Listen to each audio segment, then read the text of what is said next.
আগে কখনো অস্তিত্ব ছিল না এমন কিছু প্রাথমিক স্কুল রাতারাতি খাতা কলমে তৈরি করে স্বীকৃতি নেওয়া হয়েছে বলে অভিযোগ তুলল রাজবংশী ভাষা শিক্ষা সংসদ।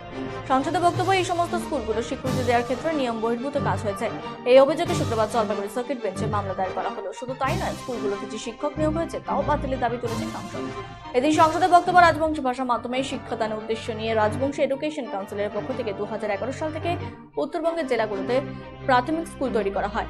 বর্তমানে সেই স্কুলের সংখ্যা 460টি, যার মধ্যে জলপাইগুড়ি জেলাতেই রয়েছে 94টি স্কুল।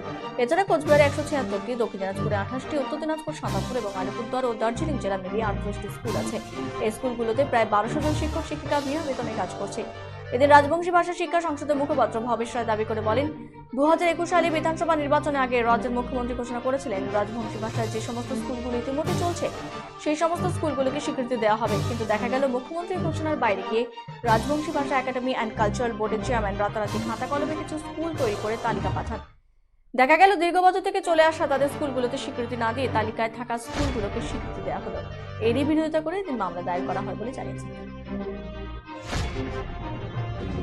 কি কারণে মামলা দায়ের করা হলো?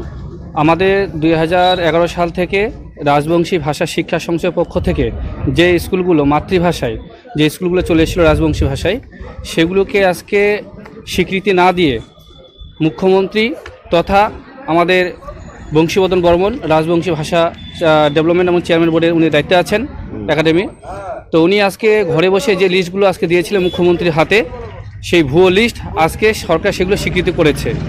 কিন্তু আদৌ ওই স্কুলগুলো কোনো অস্তিত্ব ছিল না, রাতারাতি করে খাতাপত্র করে সেগুলোকে স্কুলে পরিণত করে।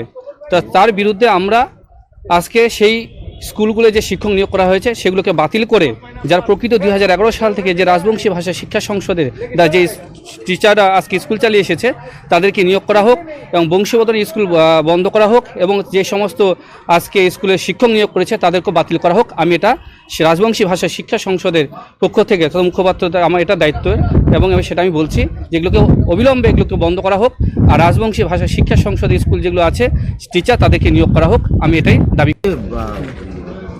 মুখ্যমন্ত্রী কি আশ্বাস দিয়েছিল? মুখ্যমন্ত্রী আমাদের সেরকমভাবে কোনোভাবে আশ্বাস দেয়নি। ওনার কাছে আমরা অনেকবার আজকে সংবাদ মাধ্যমে বিভিন্ন আমরা ডিএম অফিসের মাধ্যমে আমরা অনেকবার আমরা আবেদন করেছিলাম এবং আমাদের রিসিভও করেছেন।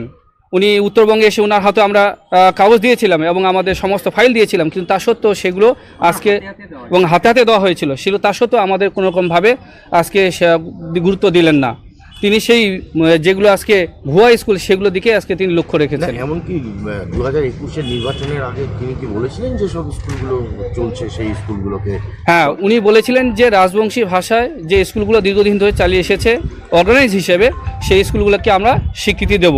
কিন্তু যে স্কুলগুলোকে দিয়েছেন মুখ্যমন্ত্রী এবং বংশীবদনের দ্বারা যে স্কুলগুলো আজকে দেওয়া হয়েছে সেগুলো পুরোপুরি ভুয়ো, কোনো অস্তিত্ব ছিল না সেই সব স্কুলে। রাতারাতি স্কুল করে সেগুলো খাতাপত্র করে সেগুলো আছে কি করেছে সরকারের হাতে তুলে দিয়েছে। এবং আমি নিজেও বলছি, আমার হাতে প্রুফ আছে এবং আমি রাতারাতি সেই খাতা আমি নিজেও করে দিয়েছি, যেগুলো কোনো অস্তিত্ব ছিল না সেগুলো আমাদের মাধ্যমে সহযোগিতা নিয়ে বলেছে সেগুলো